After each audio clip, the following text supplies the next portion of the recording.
Where is Peter Pan? Peter Pan is sick, apparently, supposedly. This is video 2, by the way. You say that, or you said that on mine too. You said, apparently. Aiden? The other guy that's missing this class? Well, I mean, So he had a broke foot if someone and he's sick. really is sick and you cared about the class, then they wouldn't ask about it. When I was out Wednesday, I was skipping, so I didn't care about it, and that's why I didn't ask for it. That's how you know that they are actually sick. I emailed you at like sick, 3:50. Yes. I figured it was legit. Oh, wow. Unless you're just coming in from like a I party was like night in the before. bathtub. The party. Yeah. When I was going, I expected it, and it wasn't there. Well, you didn't ask. So. Big brain. Alright. European sea powers. Looking at European sea powers.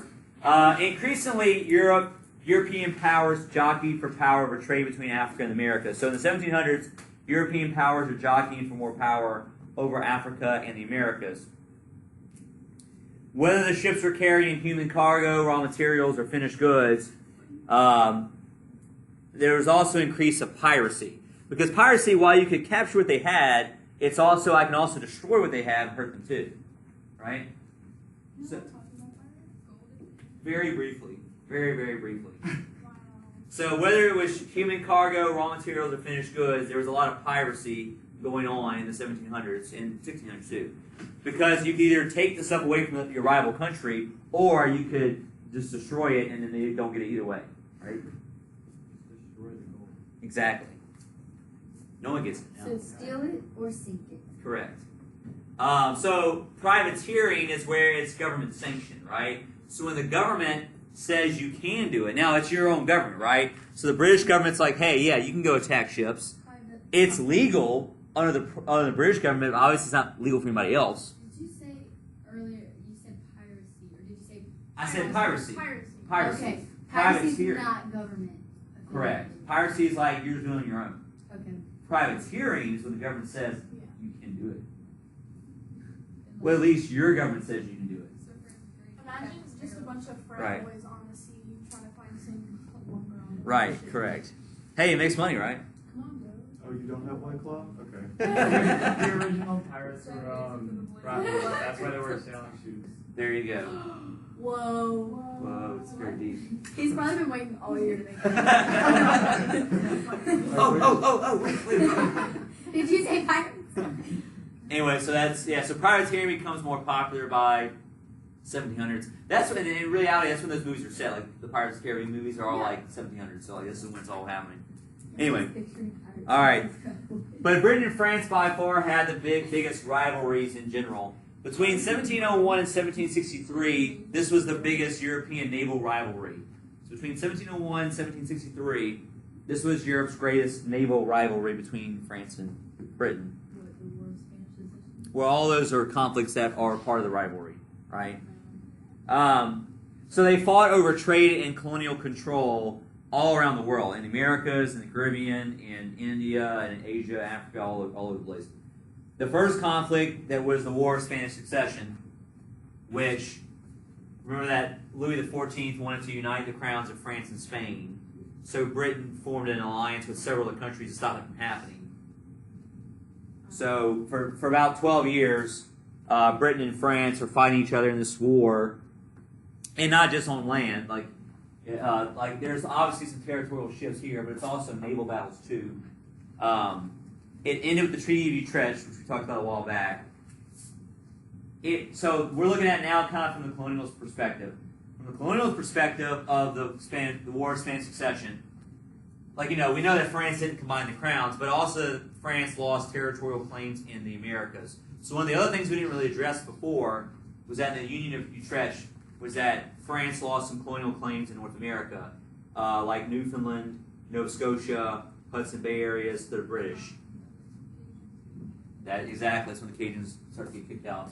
So you look up here, I know it's kind of hard to see this map, but basically all that orange area there is all British, and the green area is still French. So France does not lose 100% control of Canada yet, but they lose chunks of it to Britain in this first war. Also in this war, and as a result of the treaty, that's when the British also got control of the asiento from the Spanish for the African slave trade. So also because of this treaty, because of this war, Britain also got the control of the asiento. Wait, so how did Britain get it? Like, I don't understand why. because Spain and France were fighting together. So like basically Britain defeated Britain, Oh, France okay, and so they Spain. lost. Right, exactly. Right. Because they were trying to combine the crowns together. Yeah. Wait, yeah. Because I was like, that doesn't make So like sense. Spain and French wanted to combine, Correct. and British was like not going to. Because it would affect the what? No, The about balance to Balance of of power. power. Right. Exactly. All right. So then you go forward a little bit longer. Then you get to the War of Austrian Succession. If you recall, the War of Austrian Succession was between Prussia and Austria, but they looked for allies, and so that brought in Britain and France. So Britain and France each took a side in the War of Austrian Succession, and while they fought and helped out Austria and Prussia in Europe, they also used this opportunity to fight each other elsewhere in the Americas, right? So in the 1740s, there's a separate like French-Anglo war happening at the same time as the War of Austrian Succession, sometimes called King George's War. You want to know that, but basically at the same time, the British and French are helping to fight the Prussians and the Austrians. They're also fighting other places in the Americas, in the colonies, as well as like in India and those areas too, because they're also fighting for control of India. Because basically the Dutch are done in India at this point, and the Portuguese. So now Britain and French are trying to fight for control of India in the 1700s. Yes. Who's like helping who? Who's helping Prussia? Who's helping Russia? I think in that war, it doesn't really matter. I want to say Prussia was England because they're Protestant, and then Austria was France. In the War of Austrian Succession, I mean, Prussia got more land, but Austria maintained itself. So, I mean, kind of both did, I guess. Yeah. So pointless. Right. But that was kind of the thing. It was kind of an inconclusive war for the British and French, so they were ready to fight it again a few years later. So you fast forward a few years later, and you get a very decisive war with the 7 Years' War. So this lasts for 70 years in Europe. This in the colonies, it was the French and Indian War. Lasts a little bit longer. This is the one that started off in the colonies and bled over to Europe. But basically, Britain and France were looking for a weak reason to fight anyway. So like this just sparked it, and it rolled over to there. This is sometimes referred to as World War Zero because it was like one of the first true world wars. There was fighting in Europe, in the Americas, and in India, and in naval battles all at the same time. So there's naval battles between Britain and France. There's fighting in the colonies. There's fighting in the American colonies, fighting in the Indian colonies, as well as Europe itself. France aided Austria in trying to get back their territory they lost to Prussia, and Prussia allied with Britain. So France aided Austria in their quest to get back Silesia, that lost territory from the last war, and Prussia allied with Britain. As a result, France lost all of its continental claims in India and North America. You can kind of see that here. That basically, now any claims of trade in India go to Britain now from this point forward. And in North America, the British now control all of Canada. So the French lose Quebec, they lose everything. The British control all of Canada, they control 13 colonies. They get Florida as well. Louisiana gets sold to the Spanish because the Spanish helped the French fight. Louisiana gets sold off to Spain as kind of like a compensation for losing other territory like France, like Florida and stuff. Spain owned us for like 2 minutes. Right. And then all France controls a few islands in the Caribbean, which they still made a lot of money off of, like sugar trade and stuff, but like they lost all their continental territorial claims. Yeah. King of France at that point would have been Louis. 700. No, it would have been Louis the 15th, I believe. Still 15th. It's somewhere in there when they go to 16. It might have been right in 15 before 16, but it was pretty close. Because I know 16 was not on the throne long. 16, before he lost his head, was not. Probably only king for about a decade or so. I have a question about Canada, and it might be stupid. What? Like, is Canada still like I don't want to say. I know that they're like independent. They're part of the Commonwealth, and they technically govern themselves, but technically so, like, they're still part of the. They kind of govern themselves. Right. But, like, they're still like. Correct. Yes, they govern themselves for all intents and purposes. The Queen serves the same function as. Right. Exactly. I know, but like, if like Parliament in Britain decided something, would that apply to Canada? That's a good question. I'm not sure. Or would the Prime Minister? I think for the most part they get to govern themselves, and it's just the head of state remains the monarchy. Okay. So I think they. And they have the same flag. No, they No, have they the have Maple Leaf Maple Leaf flag. Yeah. Okay. I feel like they just respect Great No, but there's a lot of like weirdness, greatness there. So, all right, Treaty of Paris that ends the war. So, Prussia held off Austria, and Britain had a victory on all colonial fronts in this war. As we already talked about, we already addressed like what colonies and what territories the British now control. So, like in North America, Britain is now like the dominant colonial power there in North America. They're also the dominant colonial force in India. The Dutch are still present in Asia, just where now? Not India anymore. No, not the Dutch. That's What islands? What's the present-day name for them? Indonesia. Indonesia, right? So the Dutch never lose Indonesia, because the Dutch control Indonesia up until World War II, whenever they go independent. But basically, the Dutch will only control Indonesia, whereas the British will now have more control over like Asian trade in general. British naval power becomes the most dominant. As a result of the war, Britain becomes the most dominant naval power in the world. That's mostly thanks to the Navigation Acts. Like we said, the Navigation Acts led to much more British-made ships, whether it be the colonists or the England-made ships themselves, which means a lot more people had experience on navies, which is why they became so dominant in the Navy world in general. Britain then also had a monopoly with their trade and their colonial empire. So Britain also developed a worldwide monopoly with their trade and colonial empire. All right, and lastly, we're going to wrap up the rivalries in the East Indies, which is like modern-day Indonesia area. So in the 1600s, the Dutch Republic had control of like Indonesia. They were the most dominant trading power in Indonesia with what company? Dutch East India. Dutch East India Company, which was not run by the government, but run by private people in the Netherlands. So they dominated Indian trade as well as Indonesian trade, which is called East Indies back then, in the 1600s. But the British decided to, in the late 1600s, begin to develop competition for the Dutch, and basically end the Dutch East India Company by 1699. So in the late 1600s, so sad. Yeah. I like They, them. they straight up just stole their name. Hey, capitalist baby. That's it. They stole their names and their brand. Like Yeah. they stole It's the- everything. Well, it's like the Romans. Like, let's just take all your gods and religion and stuff and just call it. Yeah, we did it. Sorry. Anyway, so so what they'll continue to do though going forward is while they'll lose Indian control, like we just said, they'll still maintain control of Indonesian trade going forward. But by the beginning of the 1700s, the British East India Company, which basically looked a lot like the same structure as the other company, yes. Has anyone discovered Hawaii yet? Yeah, Hawaii was discovered. Yes, correct. Yes, and other Polynesian islands too. It's just probably still native. Right, and there's a little bit of trade goes on there, but yeah, pretty much just like We should have just left Pineapples. yes. them. So anyway,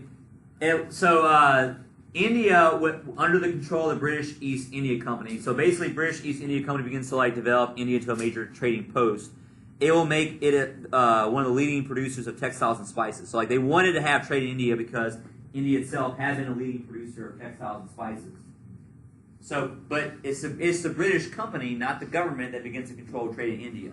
So from the mid 1700s until the mid 1800s, this company, this is their logo right here, they'll control trade in India for a good long period of time. With a combination of taxation, control of textile and shipbuilding, and trade restrictions, with a combination of taxation, control of local textiles, and shipbuilding, and trade restrictions, it helped Britain basically control the economy of India. They don't really technically colonize all of India right now, but they're going to have a lot of dominance over India for a long time. They don't really colonize India officially until the 1850s. So Britain basically takes over the economy with their own trade for their own benefits while ruining the economy of India in the meantime. And so this company will run India and its economy for about 100 plus years until about the 1850s, when there's a revolution. When the revolution occurs, then who steps in to take control of India? Not Gandhi. No, Gandhi's 100 years.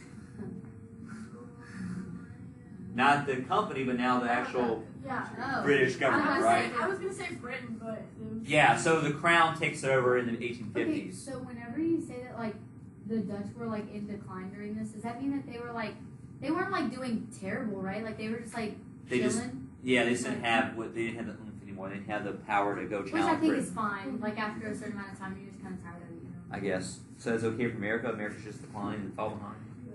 I mean, I'm not saying like I'm asking if they like fell behind or if they're just chilling, like. I mean, no, they legit decline. Okay, so the last 4 minutes or so, we're going into. What was in You froze. it? My oh brain no. just- Are you serious? Look at God. Look at God. Let me give y'all a break. Dang it. Alex. I did it with my mind. He went control on delete. Well, I'm trying to like, trying to. Close it. There we go. No. Too many free. There we go. All right, here we go. We're now officially transitioning over to the new chapter. Finally. Why is she pointing at a child like that? This is her favorite one. This is my favorite. He's like, what now? He's All right. gonna be a state. The chapter 18 is much more about like family structure as well as like some social dynamics of this time period. Again, we're kind of like big broad strokes here. Looking at families and social changes from like 15, 16, 1700s here. How are the gays doing this time? Non-existent. I was about to say. In the closet, firmly. After Frederick, we don't do that here. Alright, here we go. Changes in the family. Starting in the mid 1400s, traditional culture changed dramatically with the Reformation. So, like the Reformation in the mid 1400s begins to change family dynamic.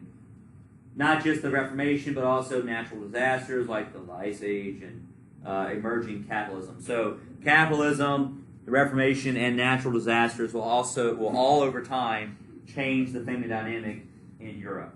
I just see you were like natural disasters, like Ice Age, and capitalism. Sorry. It is a natural disaster. The family unit. You were pro-capitalism. No, we are. Okay, I was- It's America, right? Are you a communist? That didn't seem very Convincing.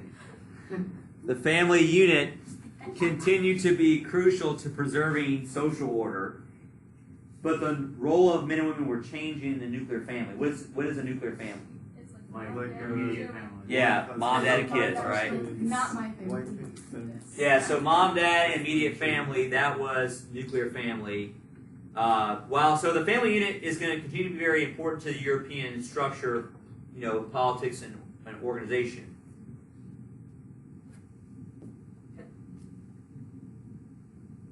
But you said the role of men and women. But within it, men and women are changing. Exactly. Yes, within it, men and women are changing. So what starts to happen is that there's a lot of resistance to older traditions. Like what begins to happen slowly is that there'll be resistance to traditions in general. All right, we'll try to finish up more of this week. Hope to finish by the weekend.